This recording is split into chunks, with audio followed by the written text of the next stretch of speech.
أعوذ بالله من الشيطان الرجيم. بسم الله الرحمن الرحيم. الحمد لله الذي أنزل على عبده الكتاب ولم يجعل له عوجا قيما لينذر بأسا شديدا من لدنه ويبشر المؤمنين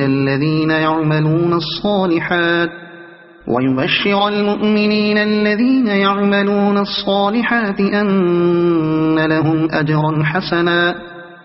ماكثين فيه أبدا وينذر الذين قالوا اتخذ الله ولدا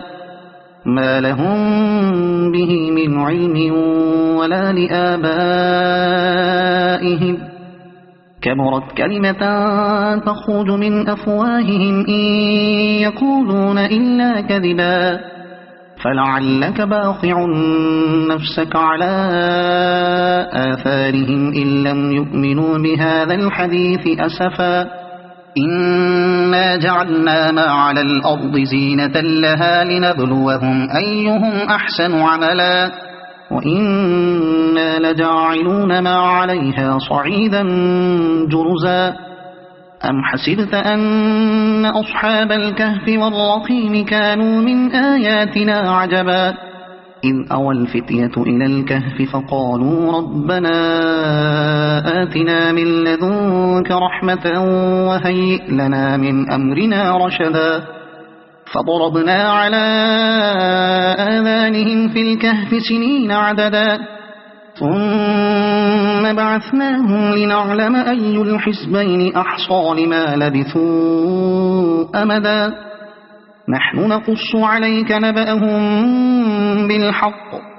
إنهم فتية آمنوا بربهم وزدناهم هدى وربطنا على قلوبهم إذ قاموا فقالوا ربنا رب السماوات والأرض لن ندعو من دونه إلها لقد قلنا إذا شططا هؤلاء قومنا اتخذوا من دونه آلهة لولا يأتون عليهم بسلطان بين فمن أظلم ممن افترى على الله كذبا وإذ اعتزلتموهم وما يعبدون إلا الله فأووا إلى الكهف ينشر لكم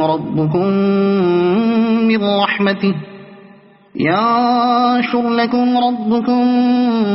من رحمته ويهيئ لكم من أمركم مرفقا وترى الشمس إذا طلعت تزاور عن كهفهم ذات اليمين وإذا غربت تقرضهم ذات الشمال وهم في فجوة منه ذلك من آيات الله من يهد الله فهو المهتد ومن يضلل فلن تجد له وليا مرشدا وتحسبهم أيقاظا وهم رقود ونقلبهم ذات اليمين وذات الشمال وكلبهم باسط ذراعيه بالوصيد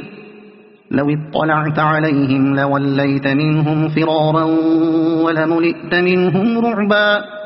وكذلك بعثناهم ليتساءلوا بينهم قال قائل منهم كم لبثتم قالوا لبثنا يوما أو بعض يوم قالوا ربكم أعلم بما لبثتم فابعثوا أحدكم بورقكم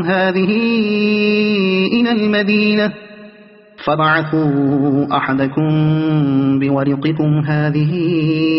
إلى المدينة فلينظر أيها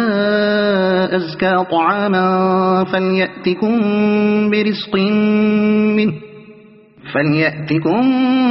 برزق منه وليتلطف ولا يشعرن بكم أحدا إنهم إن يظهروا عليكم يرجموكم أو يعيدوكم في ملتهم ولن تفلحوا إذا أبدا وكذلك أعثرنا عليهم ليعلموا أن وعد الله حق وأن الساعة لا ريب فيها إذ يتنازعون بينهم أمرهم فقالوا بنوا عليهم بنيانا ربهم أعلم بهم قال الذين غلبوا على أمرهم لنتخذن عليهم مسجدا سيقولون 3 رابعهم كلبهم ويقولون 5 سادسهم كلبهم رجما بالغيب ويقولون 7 وثامنهم كلبهم قل ربي أعلم بعدتهم ما يعلمهم إلا قليل فلا تمار فيهم إلا مراء ظاهرا ولا تستفت فيهم منهم أحدا ولا تقولن لشيء إني فاعل ذلك غدا إلا أن يشاء الله واذكر ربك إذا نسيت وقل عسى أن يهديني ربي لأقرب من هذا رشدا ولبثوا في كهفهم 300 سنين وازدادوا 9 قل الله أعلم بما لبثوا له غيب السماوات والأرض أبصر به وأسمع ما لهم من دونه من ولي ولا يشرك في حكمه أحدا واتل ما أوحي إليك من كتاب ربك لا مبدل لكلماته ولن تجد من دونه ملتحدا واصبر نفسك مع الذين يدعون ربهم بالغداة والعشي يريدون وجهه ولا تعد عيناك عنهم تريد زينة الحياة الدنيا ولا تطع من أغفلنا قلبه عن ذكرنا واتبع هواه وكان أمره فرطا وقل الحق من ربكم فمن شاء فليؤمن ومن شاء فليكفر إنا أعتدنا للظالمين نارا أحاط بهم سرادقها وإن يستغيثوا يغاثوا بماء كالمهل يشوي الوجوه بئس الشراب وساءت مرتفقا إن الذين آمنوا وعملوا الصالحات إنا لا نضيع أجر من أحسن عملا أولئك لهم جنات عدن تجري من تحتهم الأنهار يحلون فيها من أساور من ذهب ويلبسون ثيابا خضرا من سندس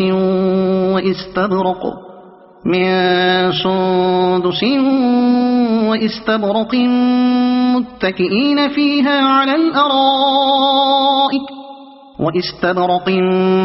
متكئين فيها على الأرائك نعم الثواب وحسنت مرتفقا واضرب لهم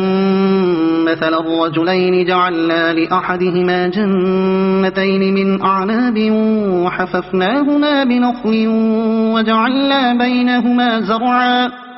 كلتا الجنتين آتت أكلها ولم تظلم منه شيئا وفجرنا خلالهما نهرا وكان له ثمر فقال لصاحبه وهو يحاوره أنا أكثر منك مالا وأعز نفرا ودخل جنته وهو ظالم لنفسه قال ما أظن أن تبيد هذه أبدا وما أظن الساعة قائمة ولئن رددت إلى ربي لأجدن خيرا منها منقلبا قال له صاحبه وهو يحاوره أكفرت بالذي خلقك من تراب ثم من نطفة ثم سواك رجلا لكن هو الله ربي ولا أشرك بربي أحدا ولولا إذ دخلت جنتك قلت ما شاء الله لا قوة إلا بالله إن ترني أنا أقل منك مالا وولدا فعسى ربي أن يؤتيني خيرا من جنتك ويرسل عليها حسبانا من السماء فتصبح صعيدا زلقا أو يصبح ماؤها غورا فلن تستطيع له طلبا وأحيط بثمره فأصبح يقلب كفيه على ما أنفق فيها وهي خاوية على عروشها ويقول يا ليتني لم أشرك بربي أحدا ولم تكن له فئة ينصرونه من دون الله وما كان منتصرا هنالك الولاية لله الحق هو خير ثوابا وخير عقبا واضرب لهم مثل الحياة الدنيا كماء إن أنزلناه من السماء فاختلط به نبات الأرض فأصبح هشيما تذروه الرياح وكان الله على كل شيء مقتدرا المال والبنون زينة الحياة الدنيا والباقيات الصالحات خير عند ربك ثوابا وخير أملا ويوم نسير الجبال وترى الأرض بارزة وحشرناهم فلم نغادر منهم أحدا وعرضوا على ربك صفا لقد جئتمونا كما خلقناكم أول مرة بل زعمتم أن لن نجعل لكم موعدا ووضع الكتاب فترى المجرمين مشفقين مما فيه ويقولون يا ويلتنا ما لهذا الكتاب لا يغادر صغيرة ولا كبيرة إلا أحصاها ووجدوا ما عملوا حاضرا ولا يظلم ربك أحدا وإذ قلنا للملائكة اسجدوا لآدم فسجدوا إلا إبليس كان من الجن ففسق عن أمر ربه أفتتخذونه وذريته أولياء من دوني وهم لكم عدو بئس للظالمين بدلا ما أشهدتهم خلق السماوات والأرض ولا خلق أنفسهم وما كنت متخذ المضلين عضدا ويوم يقول نادوا شركائي الذين زعمتم فدعوهم فلم يستجيبوا لهم وجعلنا بينهم موبقا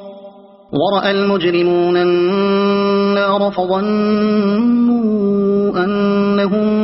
واقعوها ولم يجدوا عنها مصرفا ولقد صرفنا في هذا القرآن للناس من كل مثل وكان الإنسان أكثر شيء جدلا وما منع الناس أن يؤمنوا إذ جاءهم الهدى ويستغفروا ربهم إلا أن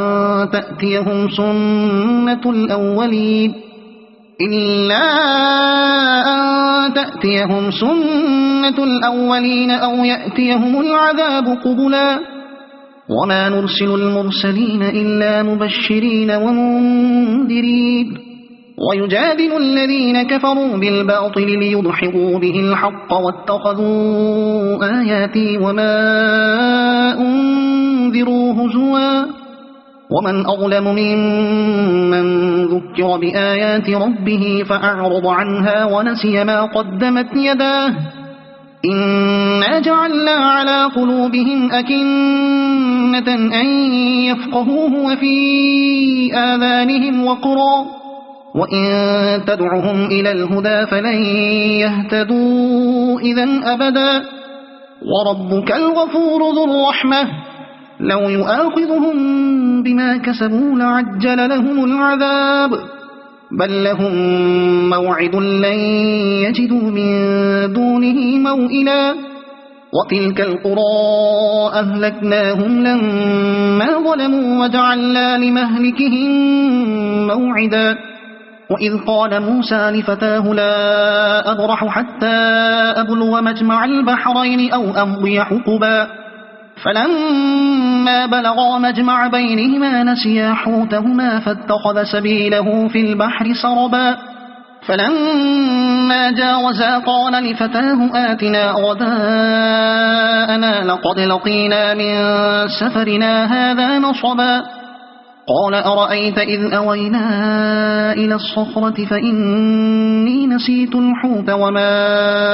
أنسانيه إلا الشيطان أن أذكره واتخذ سبيله في البحر عجبا قال ذلك ما كنا نبغي فارتدا على آثارهما قصصا فوجدا عبدا من عبادنا آتيناه رحمة من عندنا وعلمناه من لدنا علما قال له موسى هل أتبعك على أن تعلمني مما علمت رشدا قال إنك لن تستطيع معي صبرا وكيف تصبر على ما لم تحط به خبرا قال ستجدني إن شاء الله صابرا ولا أعصي لك أمرا قال فإن اتبعتني فلا تسألني عن شيء حتى أحدث لك منه ذكرا فانطلقا حتى إذا ركبا في السفينة خرقها قال أخرقتها لتغرق أهلها لقد جئت شيئا إمرا قال ألم أقل إنك لن تستطيع معي صبرا قال لا تؤاخذني بما نسيت ولا ترهقني من أمري عسرا فانطلقا حتى إذا لقيا غلاما فقتله قال أقتلت نفسا زكية بغير نفس لقد جئت شيئا نكرا قال ألم أقل لك إنك لن تستطيع معي صبرا قال إن سألتك عن شيء بعدها فلا تصاحبني قد بلغت من لدني عذرا فانطلقا حتى إذا أتيا أهل قرية استطعما أهلها فأبوا أن يضيفوهما فوجدا فيها جدارا يريد أن ينقض فأقامه قال لو شئت لاتخذت عليه أجرا قال هذا فراق بيني وبينك سأنبئك بتأويل ما لم تستطع عليه صبرا أما السفينة فكانت لمساكين يعملون في البحر فأردت أن أعيبها وكان وراءهم ملك يأخذ كل سفينة غصبا وأما الغلام فكان أبواه مؤمنين فخشينا أن يرهقهما طغيانا وكفرا فأردنا أن يبدلهما ربهما خيرا منه زكاة وأقرب رحما وأما الجدار فكان لغلامين يتيمين في المدينة وكان تحته كنز لهما وكان أبوهما صالحا فأراد ربك أن يبلغا أشدهما ويستخرجا كنزهما رحمة من ربك وما فعلته عن أمري ذلك تأويل ما لم تسطع عليه صبرا ويسألونك عن ذي القرنين قل سأتلو عليكم منه ذكرا إنا مكنا له في الأرض وآتيناه من كل شيء سببا فأتبع سببا إنا مكنا له في الأرض وآتيناه من كل شيء سببا فأتبع سببا حتى إذا بلغ مغرب الشمس وجدها تغرب في عين حمئة ووجد عندها قوما قلنا يا ذا القرنين إما أن تعذب وإما أن تتخذ فيهم حسنا قال أما من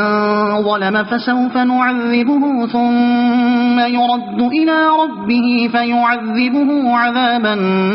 نكرا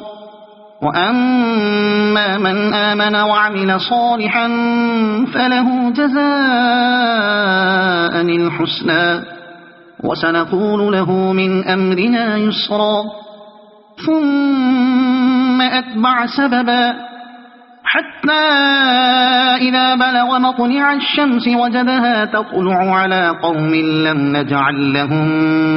من دونها سترا كذلك وقد أحطنا بما لديه خبرا ثم أتبع سببا حتى إذا بلغ بين السدين وجد من دونهما قوما لا يكادون يفقهون قولا قالوا يا ذا القرنين إن يأجوج ومأجوج مفسدون في الأرض فهل نجعل لك خرجا على أن تجعل بيننا وبينهم سدا قال ما مكني فيه ربي خير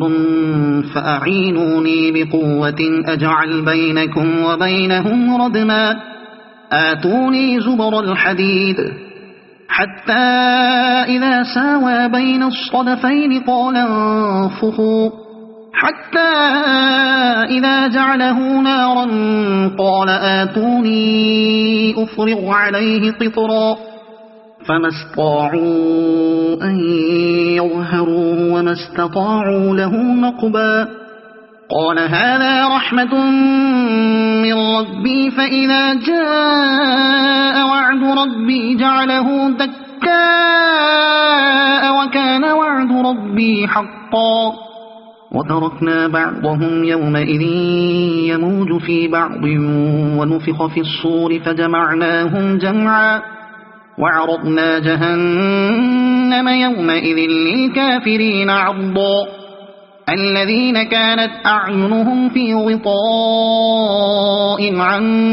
ذكري وكانوا لا يستطيعون سمعا أفحسب الذين كفروا أن يتخذوا عبادي من دوني أولياء إنا أعتدنا جهنم للكافرين نزلا قل هل ننبئكم بالأخسرين أعمالا الذين ضل سعيهم في الحياة الدنيا وهم يحسبون أنهم يحسنون صنعا أولئك الذين كفروا بآيات ربهم ولقائه فحبطت أعمالهم فلا نقيم لهم يوم القيامة وزنا ذلك جزاؤهم جهنم بما كفروا واتخذوا آياتي ورسلي هزوا إن الذين آمنوا وعملوا الصالحات كانت لهم جنات الفردوس نزلا خالدين فيها لا يبغون عنها حولا قل لو كان البحر مدادا لكلمات ربي لنفد البحر قبل أن تنفد كلمات ربي ولو جئنا بمثله مددا قل إنما أنا بشر مثلكم يوحى إلي أنما إلهكم إله واحد فمن كان يرجو لقاء ربه فليعمل عملا صالحا ولا يشرك بعبادة ربه أحدا. صدق الله العظيم.